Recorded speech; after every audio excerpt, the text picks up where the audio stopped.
Bismillahirrahmanirrahim. Assalamualaikum warahmatullahi wabarakatuh. Alhamdulillahilladzi at'amana bi nikmatil imani wal islam. Asyhadu an la ilaha illallah wahdahu la syarika lah wa asyhadu anna Muhammadan abduhu wa rasuluhu la nabiyya wala rasula ba'da. Allahumma shalli ala Muhammad wa ala ali Muhammad kama shallaita ala ali Ibrahim innaka Hamidum Majid. Wa barik ala Muhammad wa ala ali Muhammad kama barakta ala ali Ibrahim innaka Hamidum Majid. Qala Allahu ta'ala fi kitabihil karim. A'udzu billahi minasy syaithanir rajim. Ya ayyuhalladzina amanu ittaqullaha haqqa tuqatih wa la tamutunna illa wa antum muslimun.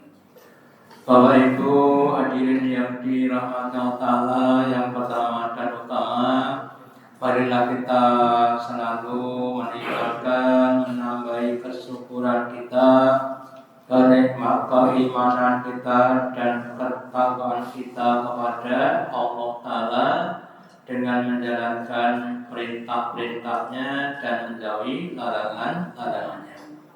Juga pentingnya kita mengistiqomai, memujahadai, mengkontinuitaskan dan menyungguhkan dalam rangka untuk takwa kepada Allah Ta'ala. Utamanya pada amal-amal yang mempunyai fadilah, punya keutamaan. Memang Nabi bersabda bahwa idhamul jazai ma'akidhamin bala, yang artinya besarnya pahala itu sesuai dengan besarnya halangan, rintangan, ujian, cobaan. Semakin berat ujiannya maka pahala semakin tinggi, semakin besar. Maka dibutuhkan namanya kemujahadatan atau kesungguhan. Mohon maaf Bapak Ibu, saya cermati di akhir-akhir ini ya, jamaah sholat subuh kita ketika mau dikumandangkan iqamah, utamanya bapak-bapak itu kadang-kadang belum maksimal. Saya itu kadang-kadang cuma 10, 12 ya, meskipun nanti di akhir salam juga penuh, tapi di awalnya itu kadang-kadang masih sedikit ya. Nah, maka saya mengingatkan pada kita semua teman saya tentang fadilah sholat subuh. Dalam suatu hadis Nabi bersabda, meskipun ada yang mengatakan tidak akan umat Islam itu bisa mengalahkan orang-orang Yahudi dan Nasrani sebelum sholat subuhnya sama dengan sholat Jumatnya. Sholat Jumat kan hampir semua masjid penuh, apalagi masjid kita nggak ada Jumat berkah bagaimana? Nanti tekan jumbo. Tapi kalau sholat subuh, ya bahkan di masjid lain ada namanya Raden Nabi, ya, yang adzan, yo yang qomat, yo yang imami, yo yang jadi makmum. Sing buka pintu, yo sing nutup pintu gini namanya Raden Nabi, ya. Kabeh diayahi dhewe mergone nek kancane, ya. Makanya sekali lagi kita ingatkan fadilah sholat subuh dengan harapan bisa menjadi motivasi, dorongan bagi kita semuanya untuk semakin rajin sholat subuh. Di negara Turki, ya, itu seperti tampak pada gambar itu, yang nama sholat subuh seperti itu sampai di jalan-jalan tuh setiap subuh Ya, bukan cuma Ramadan, termasuk pada tidak Ramadan seperti itu. Lah masjid kita belum seperti itu. Ya makanya mari kita semuanya usahakan untuk bisa sholat subuh berjamaah di masjid bersama imam rawatib. Lah apa fadilahnya, apa keutamaannya kita lihat. Yang pertama, fadilah sholat subuh itu disaksikan oleh para malaikat. Apa dasarnya? Di dalam surat Al-Isra atau surat Bani Israil, surat yang ke-17 ayat 78, Allah berfirman, wahai umat Islam, aqimis sholata, tegakkanlah, tunaikanlah sholat, liduluki syamsi ketika condong atau muncul matahari, ila sampai pada datangnya malam. Wa Qur'an al-fajri, dan baca bermakna sholat fajar. Inna Qur'an al-fajri kana masudah, sesungguhnya sholat subuh itu adalah disaksikan. Siapa yang menyaksikan adalah para malaikat. Itu sebelum adanya peristiwa Isra dan Mi'raj. Sholat itu cuma 3 waktu, ya. Awal siang atau pagi, terus awal sore atau malam, terus di tengah malam. Itu sholatnya 3 waktu, bukan 5 waktu. Nah setelah adanya Isra Mi'raj, terus didhawuhi sholat 50 waktu.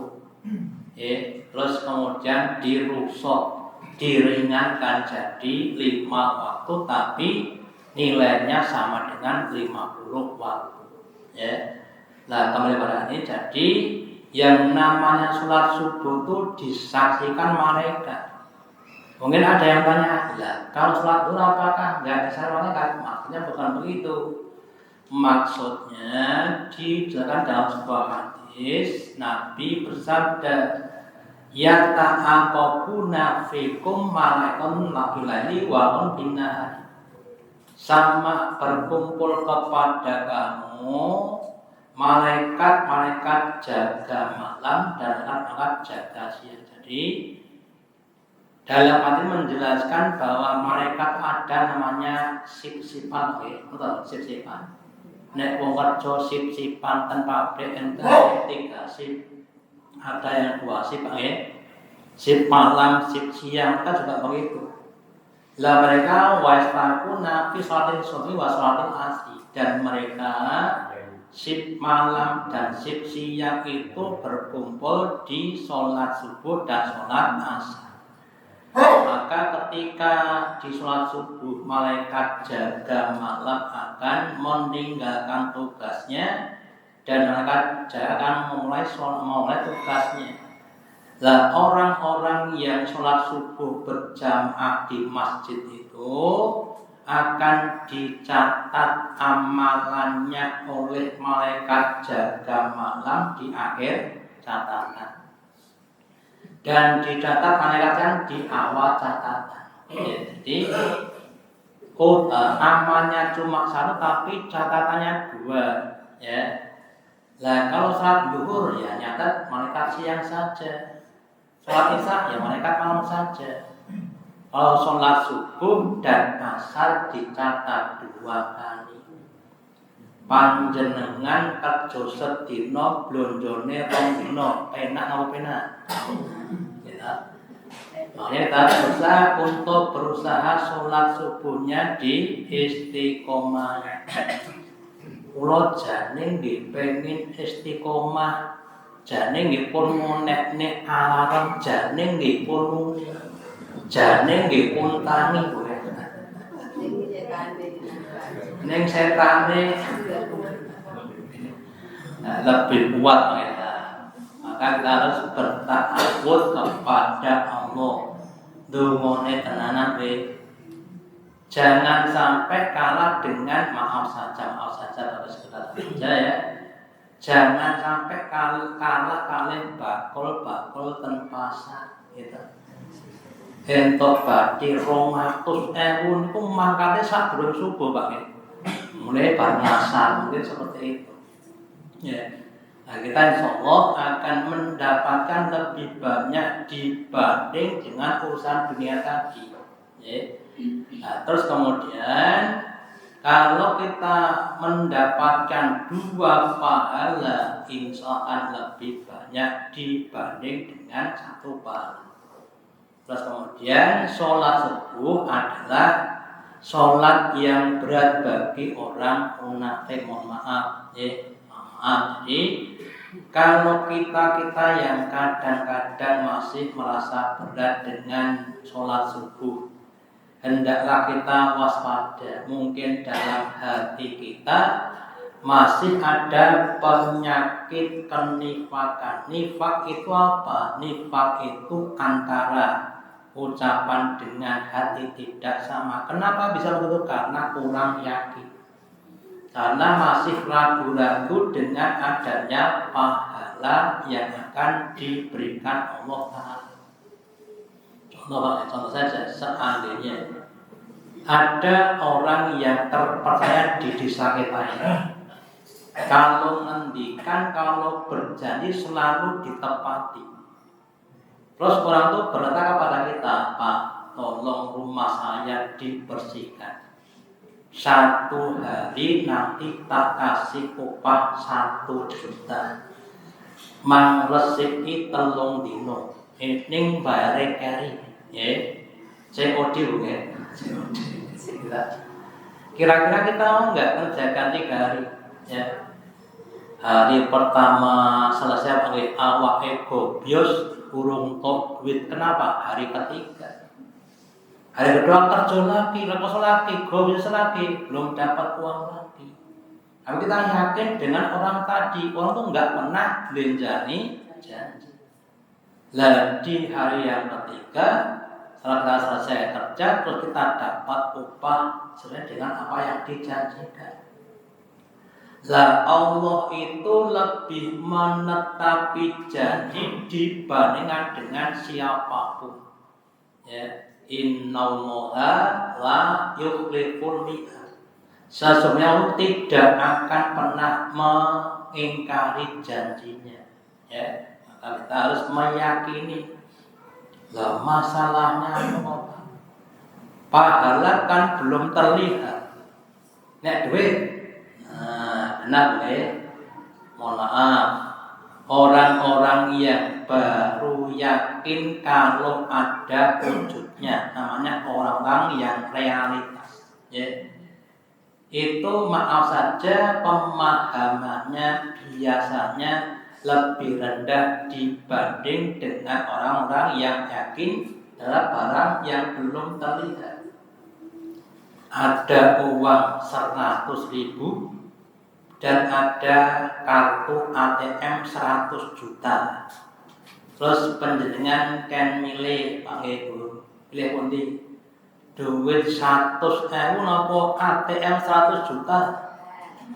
ATM itu ora wujud duitnya ketok. Ning dikandani niki 100 juta nih. 100 juta napa plastik 100 juta nih. Gendah niki atusan ewon genah dan jajakne. Niki berarti tingkat mikir tesih rendah. Jadi siapapun masuk kita Bapak Ibu. Terus orang-orang yang nyun ngapunten baru tingkatan-tingkatan yang nyata itu memang ya pemikirannya masih rendah. Maka harus berubah meningkat kepada orang-orang yang percaya kepada yang tidak tampak. Kemudian Nabi bersabda, karena nifatnya tadi, maka kurang yakin sehingga kadang-kadang merasa berat dengan tugas-tugas atau amalan yang berat. Ya. Nabi berkata, inna afal sholati al munafikin. Sesungguhnya seberat-berat sholat bagi orang munafik adalah sholatul isya wa sholatul subhi, yaitu sholat isya dan sholat subuh atau sholat fajar. Kenapa? Karena lebih berat. Ya, masih ingat Bapak Ibu yang sepuh-sepuh Pak Tadio tahun pitung dosa Pak. di desa kita niku entene masjid mung taruhan dul pasar ngajutne umpama kita subuh wonten dul pasar napa taruhan Pak Bianto dalane peteng kira-kira mangkat nang ora mangkat Waduh raja Pak itu kita akan berat apalagi udan gerimis masjid adoh peteng salat subuh mangkat napa mboten mangkat boten mangkat boten mangkat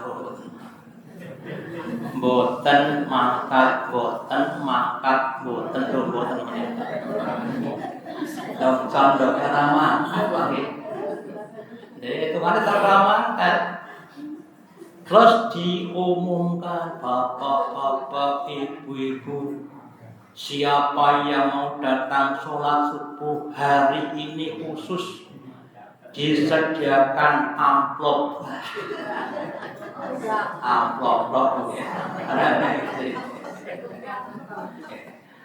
dengan isi 500.000 udan mangkat Pak ya. Kebak masjidnya Bu ya. Kita harus belajar dari yang nyata kepada yang tidak nyata. Dari yang konkret kepada yang abstrak. Dulu Pak ini sebagai bandingan saja. Ketika kita kelas 2 SD diajari Pak Guru Bu Guru, nah 5 tambah 3 8 pakai jari pakai soto bukan zaman dia kan soto kan jiro patmu tambah telu jiro gabungnya wong ora orang-orang yang konkret mergone mikirnya cek senda nek pun SMA 5.753.635 ditambah 6 juta nganggo driji-drijine sopo. Maka pakai abstrak gitu. Jadi kita harus berproses dari yang konkret kepada yang abstrak. Semakin abstrak semakin tinggi. Ora ketok ning kudu. Pertanyaan suatu hal yang sangat susah.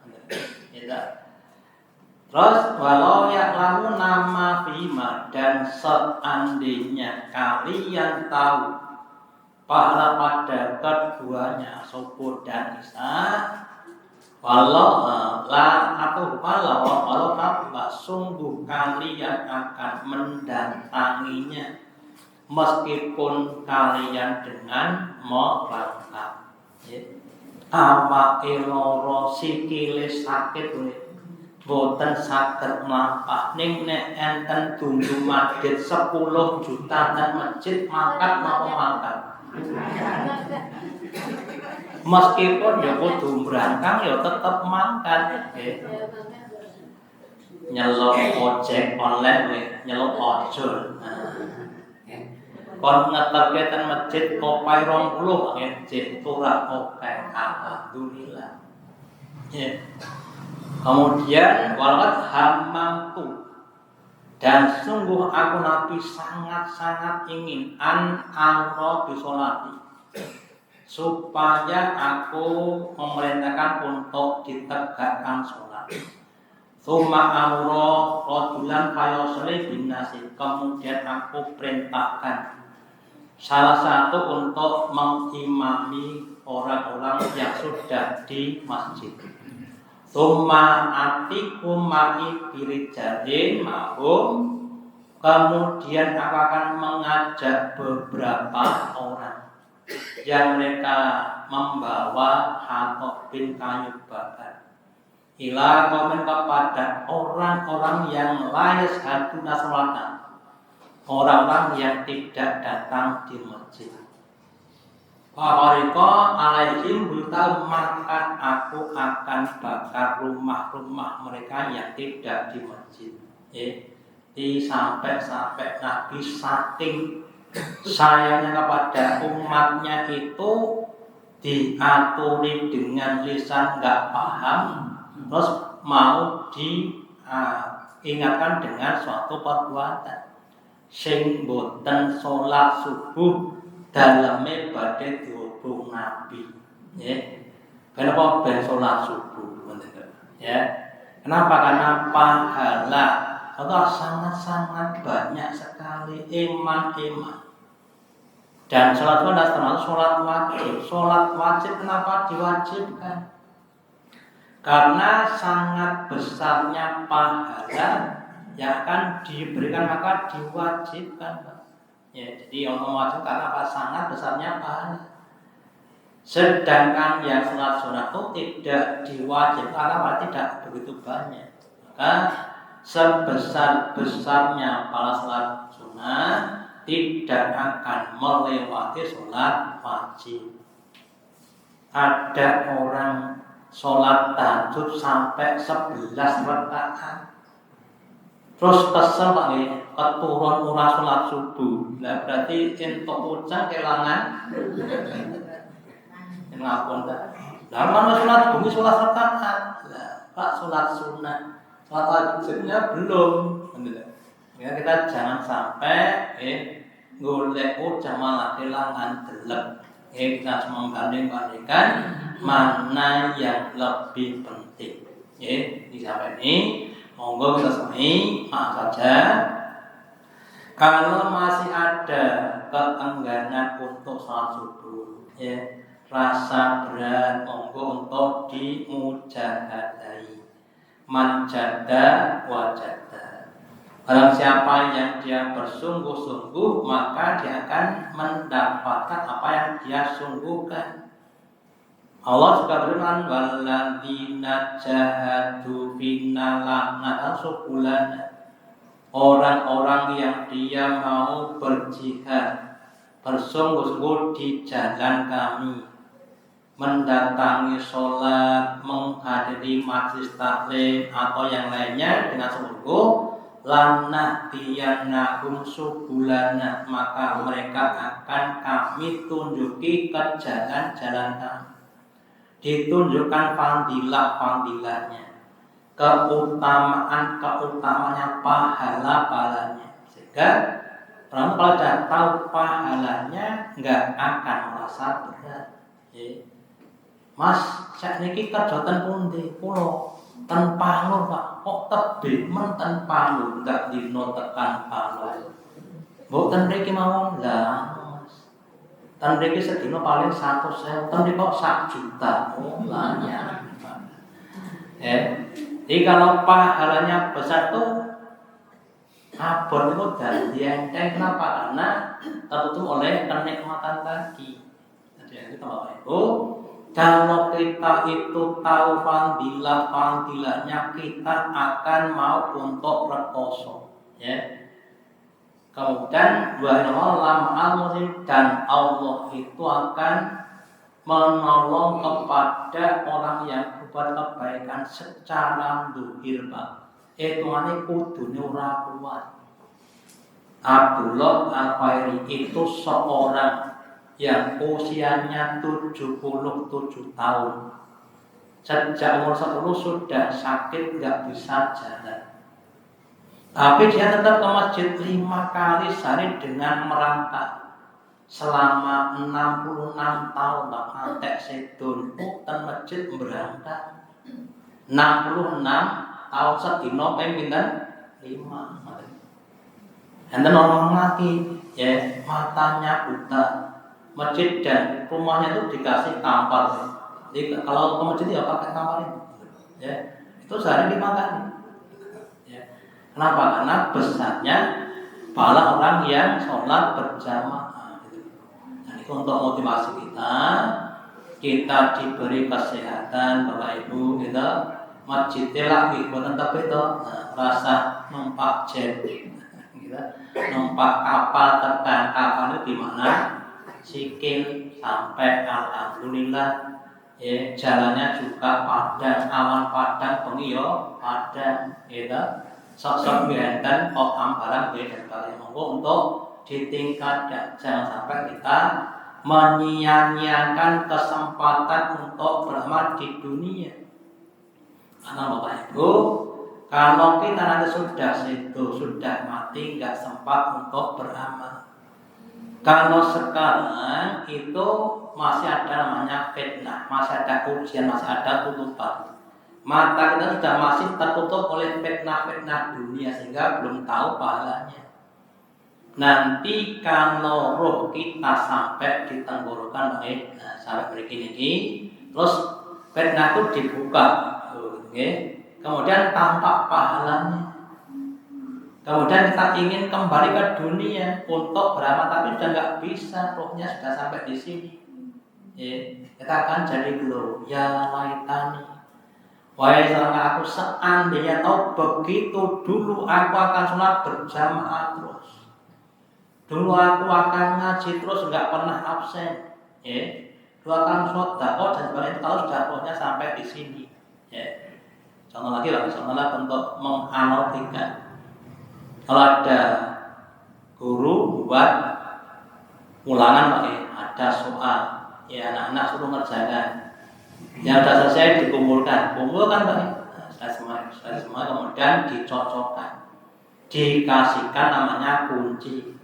Kemudian ada soalnya, wah, jadi mau ngono Pak Guru, ada apa? Dan pulau pendeta tidak bohong, pulau ganti orang eno tumbuh kok ucap meneh. Nah, ketika sudah sampai ini namanya sudah ditumpuk pinggir, dengan tumpuk pinggir Pak. Sudah tidak ada lagi kesempatan untuk beramal. Maka berbahagialah orang yang sudah diberi kesadaran ketika masih punya kesempatan. Dan celakalah orang yang sadarnya ketika sudah tidak ada kesempatan lagi sadar. Bahkan nanti ada yang sudah di depan neraka jahanam baru sadar. Kita semuanya semoga diberi kesadaran, semakin sadar akan hakikatnya kehidupan. Hidup kita itu tujuan utamanya untuk ibadah. Wama khalaqtul jinna wal insa illa liya'budun. Wahai manusia dan jin, kami Allah ciptakan kamu bukan untuk bermain-main, bukan untuk mengumpulkan harta, bukan, tapi untuk ibadah kepadaku, kepada Allah Ta'ala. Dengan semua bentuk-bentuk ibadah makhluk, sholat, puasa, zikir, baca namun ibadah muamalah. Kamu makan, minum, tidur, berkeluarga, bertetangga dalam rangka untuk ibadah kepada Allah. Inna sholati wa nusuki wa mahyaya wa mamati lillahi rabbil alamin. Sesungguhnya sholatku, ibadah, nusukku, korbanku, hakikahku, semua hidupku dari bangun tidur sampai tidur, bahkan tidur itu adalah untuk Allah Ta'ala. Sampai mati pun, wala tamutunna illa wa antum muslim. Kamu jangan mati kecuali dalam keadaan Islam, dalam keadaan iman, dalam keadaan takwa kepada Allah. Terus keutamaan orang yang sholat subuh di masjid. Jadi nanti kalau kita mau sholat subuh di masjid, maka ada keutamaan. Nabi bersabda, "Fasil masaina fil dhulumati ila masajid." Berilah kabar gembira kepada orang-orang yang mau berjalan di waktu-waktu yang gelap ke masjid. Apa kabar gembiranya?